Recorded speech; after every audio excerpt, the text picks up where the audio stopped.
Мало сказать, что в Васюково удивлены, пожилые шокированы, не успели отправиться от прошлых выходов вандалов, а могильные камни вновь повалены. Не один и даже не десятки, на этот раз речь о сотне. Повалены 113 надгробных камней. В прошлый раз было 93 или 96. Итого больше 200 надгробий. В последний раз на кладбище нападали перед праздниками. Тогда пострадала и могила сестры Габдуллы Тукая. Однако преступник был найден, им оказался житель Васюкова. Новые падшие надгробия добавились к тем, что уже были разрушены 2 недели назад. Один и тот же почерк, они свалены, но не разбитые. Как будто обошлось без инструментов, а вандал работал только руками и ногами. Каждое надгробие весит под 100. За ночь вандал в одиночку повалил тонны камня. Восстанавливать вновь местным жителям. У Халима Сафиуллина здесь похоронены тесть и брат. Кто посягнул на святое, он примерно знает.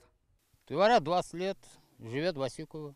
Это подтверждает и МВД Татарстана. Оба последних преступления – дело рук одного и того же человека – деревенского парня, инвалида по психическому заболеванию. В 2014 году решением Зеленодольского городского суда он признан недееспособным, поэтому объяснить причину своего поступка не смог. С согласия родителей вандал уже отправлен на принудительное лечение. К слову, на кладбище Васюкова и до этого было неспокойно. Разоряют его уже не первый и не второй раз, а 5-й. Сегодня смотрители полны решимости не допустить 6-го. Рамиль Шайдуллин, Данил Филатов, ТНВ, Зеленодольский район.